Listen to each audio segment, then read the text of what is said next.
Bismillahirrahmanirrahim. Alhamdulillah, malam ini kita sampai di penghujung ngaji kita atau tawakupan pengajian kita malam ini menjelang masuknya bulan suci Ramadan, karena malam ini kita semua sudah berada di bulan Sya'ban. Jadi kurang lebih 1 bulan kurang lagi kita akan masuki bulan suci Ramadan.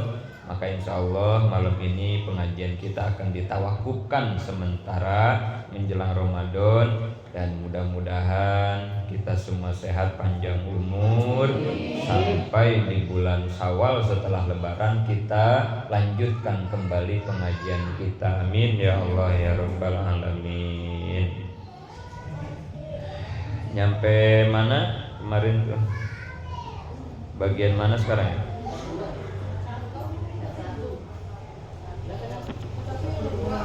Masih dalam bahasan sifat kudrat, ta'alluq marotib itu ya. Kemarin itu ta'alluq marotibnya semua ada 8. Ta'alluq marotib sifat kudrat ada 8. 1 suluhi kodim, kemarin itu ya. Suluhi Qadim, Allah berkuasa dari dulu, tidak ada permulaan. Nomor 2 apa? Qabdah awal.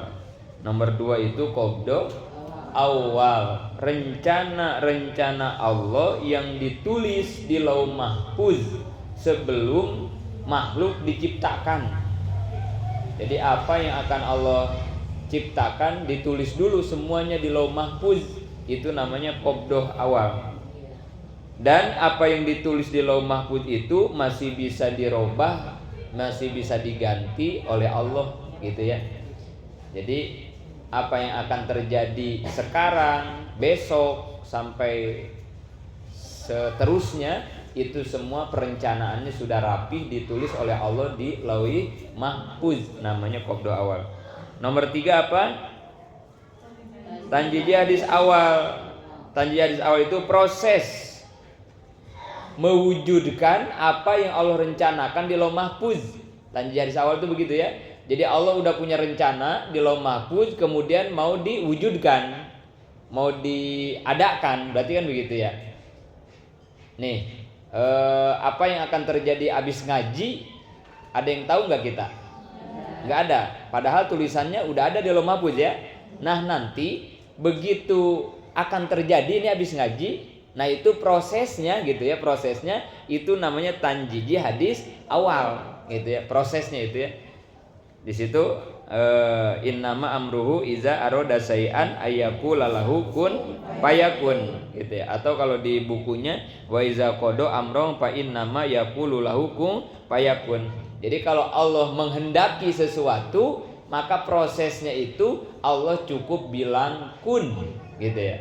Allah cukup bilang kun. Kalau Allah udah bilang kun, fayakun. Kalau kata Allah jadi, maka jadi. Nah itu prosesnya begitu Allah mah ya. Sangat cepat, sangat mudah prosesnya. Beda sama kita ya, manusia. Kita mah berproses lama, kita mah bisa berbulan-bulan, berminggu-minggu, bertahun-tahun. Udah lama proses pun kadang kita mah ada gagalnya gitu ya. Allah mah tidak ada yang lama prosesnya, dan setiap Allah udah berkehendak tidak ada gagalnya. Pasti berhasil, pasti terjadi. Nah gitu ya. Nah ini mungkin ya yang harus kita pegang juga, bahwa kita harus semakin yakin kepada sifat kudrat Allah. Salah satu kekuasaan Allah, kalau Allah sudah berkehendak nggak ada yang lama, nggak ada yang susah gitu ya. Kalau Allah sudah berkehendak.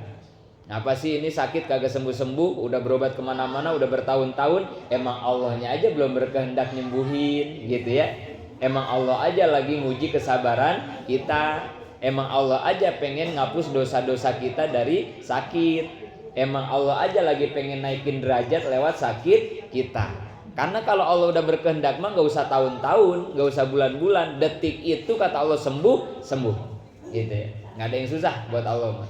Harus yakin gitu ya. Nomor 4 apa? Qobdoh sani itu apa? Kekuasaan Allah ketika kita sudah ada di alam Nah ini sekarang ini.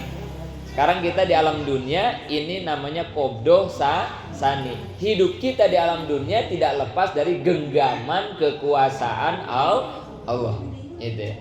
Kemarin udah ya, kita diciptakan ke alam dunia ini untuk apa kemarin? Allah menciptakan kita ke alam dunia ini tujuannya untuk apa?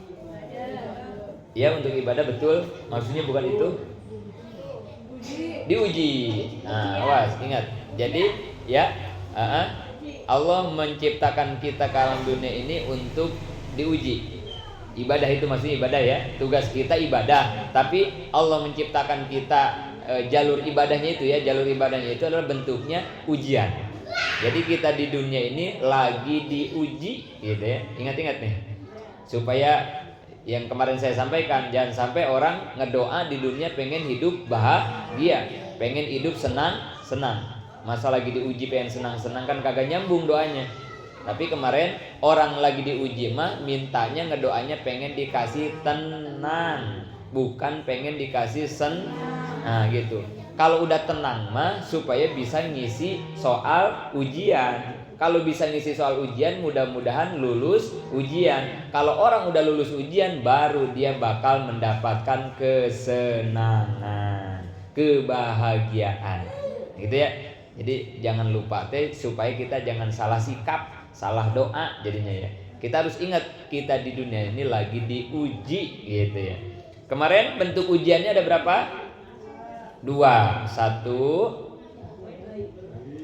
takdir baik, 2 takdir buruk. Allazi khalaqal mauta wal hayata liyabluwakum ayyukum ahsanu amala. Allah hanya menciptakan 2 ujian, 1 al-maut, kedua al-hayat, 1 kehidupan, kedua kematian. Cuman 2 doang takdir mah.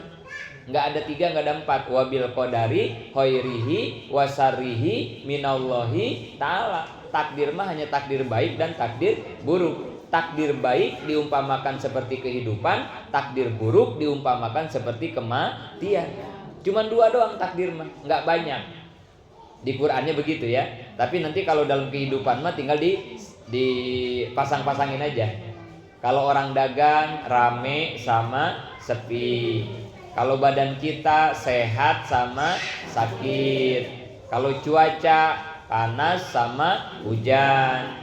Kalau suami baik sama galak. Kalau anak nurut sama ngelawan. Udah gitu aja ujian manusia mah.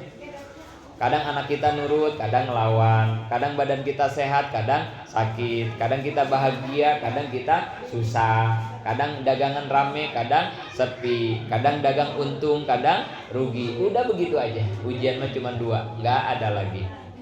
Karena ujiannya 2, maka jawabannya juga pasti 2. Kemarin kalau dikasih ujian takdir baik, maka jawabannya dengan apa? Syukur ya. Kalau dikasih ujian nikmat baik, takdir baik, maka jawab sikapi dengan syukur. Kalau dikasih ujian yang buruk dengan yang gak enak, maka jawabnya dengan udah. Orang yang lulus sudah begitu. Dikasih sehat alhamdulillah, dikasih sakit sabar. Dikasih dagangan rame alhamdulillah, lagi sepi rugi sabar. Udah, itu namanya orang lulus ujian. Jadi hidup kita nggak lepas dari sabar dan syukur. Itulah yang disebut dengan ibadah. Ibadah sabar dan syukur. Udah segitu ibadah mah. Karena itulah inti tujuan hidup manusia. Dari mulai bangun tidur sampai tidur lagi. Udah nggak lepas dari itu. Sabar syukur udah gitu aja. Jangan sampai salah jawab gitu ya. Dikasih nikmat lupa diri, dikasih musibat nggak nerima gitu ya. Nah ini yang salah jawab ini mah ya. Dikasih sehat lupa diri, dikasih musibat nggak nerima, ngeluh lah, marah lah, apalah nggak nerima. Nah itu berarti orang salah ngejawab ujian ya. Jangan sampai salah ya. Itu udah nomor 4. Nomor 5 apa? Tanjiyah hadis kedua, tanjiyah hadis sani. Apa tanjiyah hadis kedua? ketika kita berada di alam kubur. Kullu nafsin za'iqatul maut. Semua kita pasti akan meninggal dunia. Nah itu tanya hadis. Jadi nanti nih dari sini dari alam dunia nanti kita semua akan menghadapi yang namanya kematian. Ada nggak orang yang kagak mati? Ada nggak? Nggak ada. Kita hanya tinggal nunggu giliran. Nggak ada yang kagak mati. Kullu nafsin za'iqatul maut. Semua kita pasti mati. Hanya tinggal nunggu giliran aja. Ada nggak yang tahu kapan mati? Ada nggak? Nggak ada juga. Tahu ibu-ibu duluan, saya belakangan. Atau kalau dibalikin, saya belakangan, ibu-ibu. Gimana sih? Yang jelas kita nggak ada yang tahu kapan kita meninggal dunia. Hanya permasalahannya gini, pertanyaannya gini, mau sukses hidup, mau sukses mati? Pertanyaan gitu ya. Kita nih sekarang hidup, nanti kan bakal mati. Pertanyaannya, mau sukses hidup, mau sukses mati? Jangan dua-duanya mah sempurna. Hidup sukses, mati sukses, enak banget itu mah ya. Ini mah kalau boleh milih ini ya. Karena kalau dua-duanya terlalu berat buat kita ya, kayaknya nggak kuat ya. Udah milih aja dah, kita mah satu aja, biar kita fokus.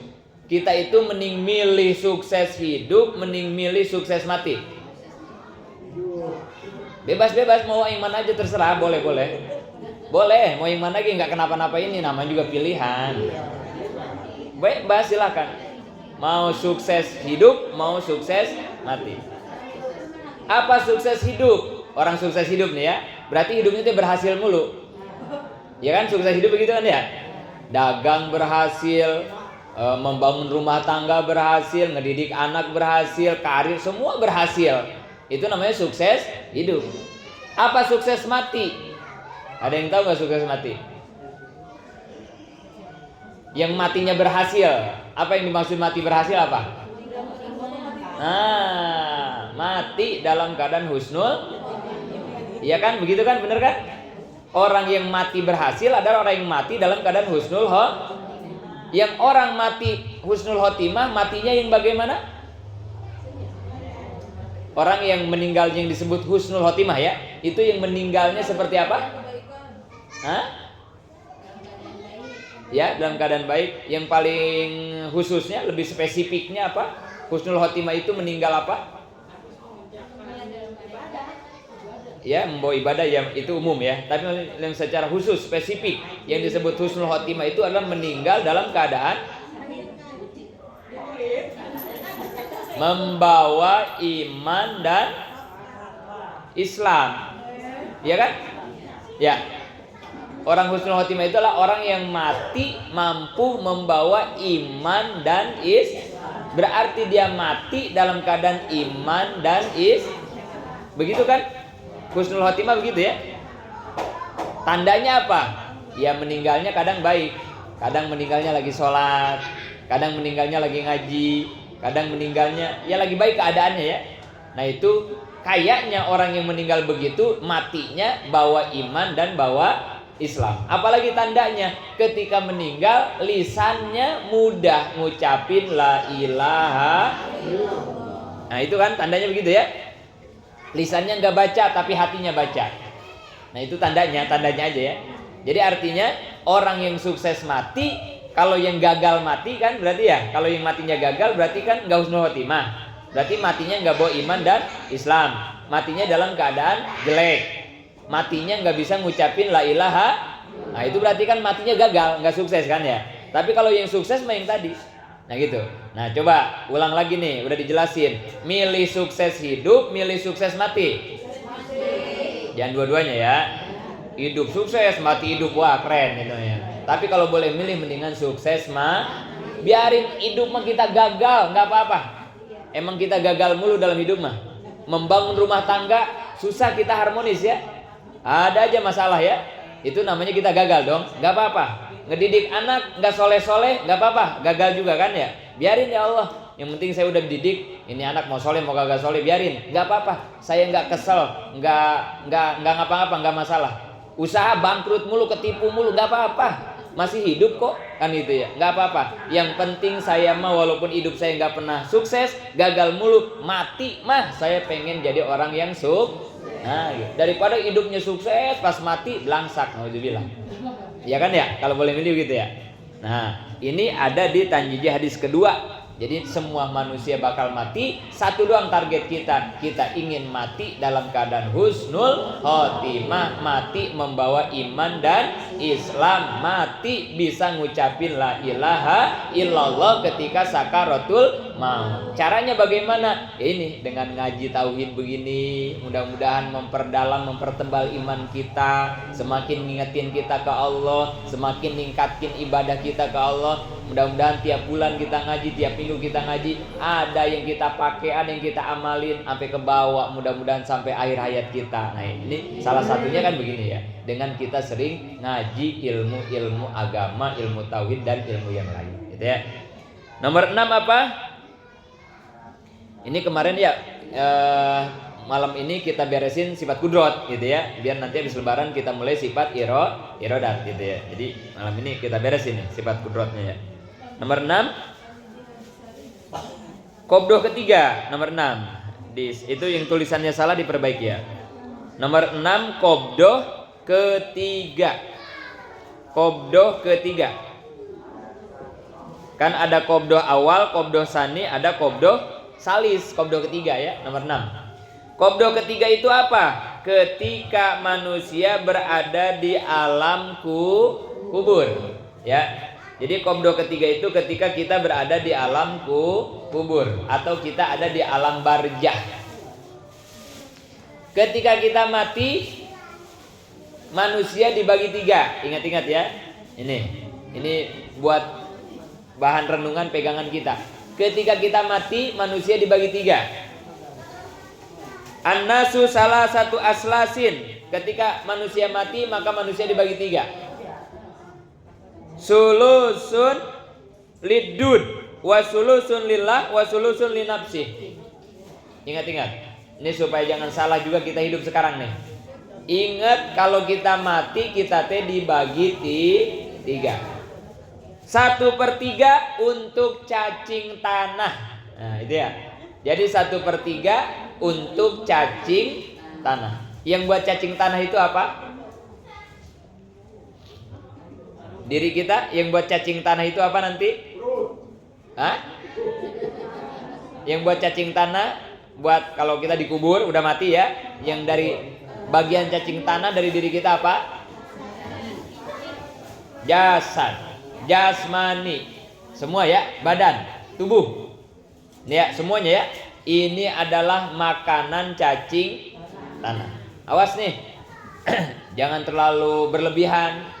Ngasih makan cacing mah biasa aja lah.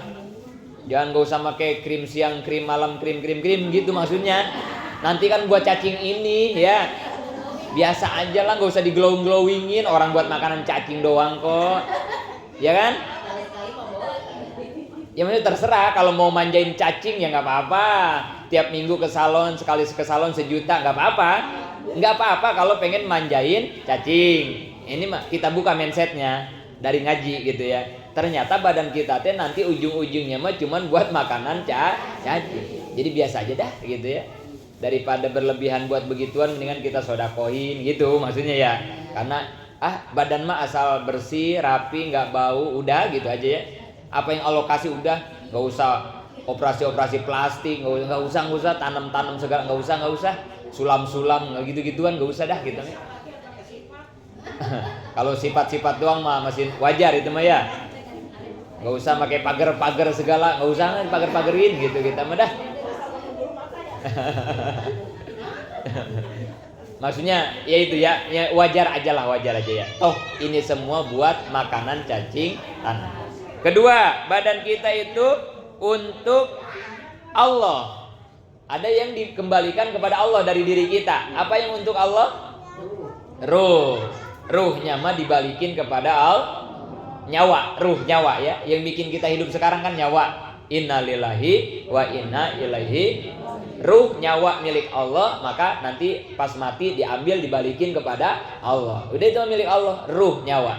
Nah, yang ketiga adalah yang untuk kita. Apa yang buat kita? Amal. Yang buat kita, yang hak milik kita mah ternyata amal. Bukan badan, bukan ruh, tapi amal. Itu yang jadi milik kita, yang menemani kita dari dunia ke kuburan, ke alam mahsyar, Siratal Mustaqim, ke Mizan, sampai ke surga, ke neraka. Amal. Nggak ada badan, nggak ada ruh, nggak ada. Yang ada amal kita.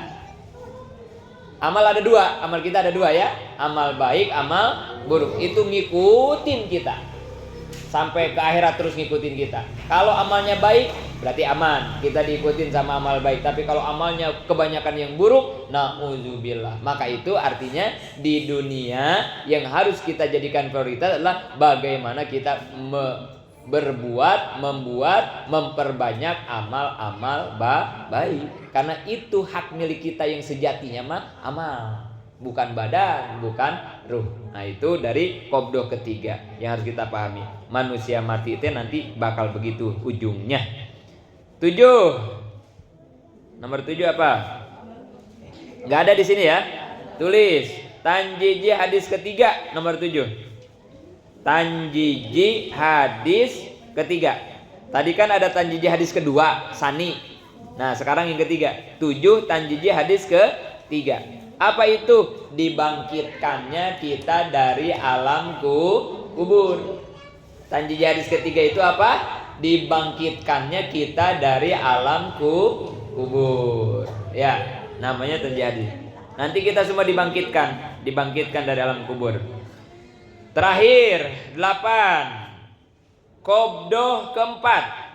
8 itu adalah qabdah keempat. Apa itu qabdah keempat? Ketika kita berada di alam mahsyar. Ya, kan kita nanti dibangkitin dari kubur.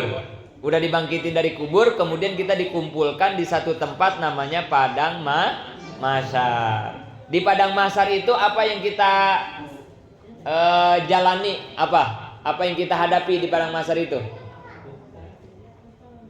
Dari kuburan ya, kita dibangkitkan semua ya. Kemudian dikumpulkan di satu tempat namanya padang mahsyar. Apa yang kita jalani di padang mahsyar itu ngapain?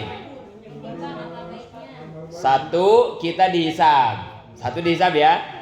Diperiksa amal kita. Sama Allah tuh. Satu-satu kita ya diperiksa. Amal baik, amal buruk, semua itu. Dari mulai kita balik sampai kita meninggal dunia. Yang umurnya 40 tahun, 60 tahun, 80, semua diperiksa, gak ada yang kelewat. Sholatnya gimana, ngajinya gimana, nutup auratnya gimana, bakti ke itu bisa ribuan tahun. Satu orang juga kita berdiri di hadapan Allah, dihisab amal ya Allah ya. Kayaknya hati-hati banget, jangan sampai ketika diperiksa sama Allah, dihisab sama Allah, ada amal yang memberatkan kita. Jangan sampai. Ayo, lama-lama banyak-banyak ya. Kalau dihisabnya yang baik-baik semua, makan kita enak ya. Ini mau udah lama, semuanya amalnya buruk semua, ya Allah. Jangan sampai begitu. Dihisab. Udah dihisab, udah diperiksa. Yang kedua diapain? Udah dihisab itu diapain nanti? Timbang. Ya, ditimbang ya. Mizan. Amal baik ditaruh di kanan, amal buruk ditaruh di kiri, kan begitu ya, ditimbang kan ya. Sambil diperiksa kan sama Allah, dipisahin tuh. Amal baik, amal buruk, terus sampai beres. Nah, udah beres ditimbang. Berat amal baik apa berat amal buruk. Nah, kan begitu ya. Ditimbang kan begitu ya nanti ya. Mizan tuh begitu. Nah, udah beres ditimbang, ketahuan. Yang amalnya ke kanan baik, ahli surga. Yang amalnya berat ke kiri, ahli neraka, nauzubillah. Atau nanti ada yang sama, seimbang. Nah, ini yang seimbang nih, kacau ini yang seimbang nih, gimana ini jadinya? Rata, seimbang mah ya. Ke surga kagak, ke neraka kagak itu ya. Rata jadinya ya. Tapi tetap ya, mau bagaimanapun nanti ada keputusan Allah gitu. Jadi jangan takut.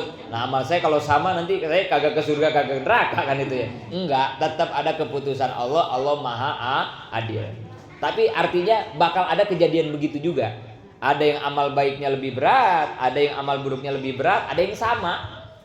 Sama aja gitu. Tapi tetap Allah punya keputusan akhir gitu. Ya gitu ya. Udah beres ditimbang, nanti kita akan menjalani apa selanjutnya? Ngejembat di Siratal Nah itu ya, terakhirnya begitu ya. Kita akan melintasi Sirotol Mustaqim. Sirotol Mustaqim itu dibentangkan dari mauqif, dari tempat kita kumpul sampai ke pintu surga. Di bawahnya api neraka. Kalau kita selamat ngelintas berarti kita ke surga. Kalau kita celaka berarti jatuh ke neraka. Ini gambaran ininya aja lah gitu ya. Tapi nanti pada hakikatnya mah wallahu a'lam. Kan kita nggak ada yang tahu gitu. Hanya seperti itu gambaran di hadis-hadis yang Nabi sampaikan gitu ya. Nah itu yang disebut dengan keadaan alam mahsyar, disebut qabdah keempat. Beres ya. 8 ta'aluk marotib sifat kudrot. Di sini mohon maaf ya, ini ditulisnya cuma sampai 6. Jadi kurang. Kita lanjutin halaman 41. Wadiduha al-ajju. Kebalikan dari sifat kudrot adalah aju. Aju itu artinya lemah, apes. Kudrot artinya apa kudrot? Allah maha kuasa. Nah, kebalikan dari kuasa adalah apes. Allah nggak berkuasa, Allah lemah, apes. Itu kebalikannya, aju. Terus ke bawah baca bareng. Wadalilu ala zalika annahu law kana ajijan lam yujad sai'un min hazihil mahlukoti. Dalil atas adanya sifat kudrati Allah adalah sesungguhnya apabila Allah apes, semua makhluk ini tidak akan dijumpai. Halaman 42 ya. Jadi dalilnya ya, dalil akli, dalil akal. Kalau Allah itu apes, kalau Allah itu lemah, maka tidak akan ada makhluk. Sedangkan hari ini kita saksikan makhluk Allah itu banyak. Berarti Allah itu maha kuasa. Nah itu dalil secara logikanya begitu. Alhamdulillah selesai sampai sifat kudrot. Insya Allah nanti kita lanjutkan sifat irodat. Mudah-mudahan manfaat, amin ya Allah.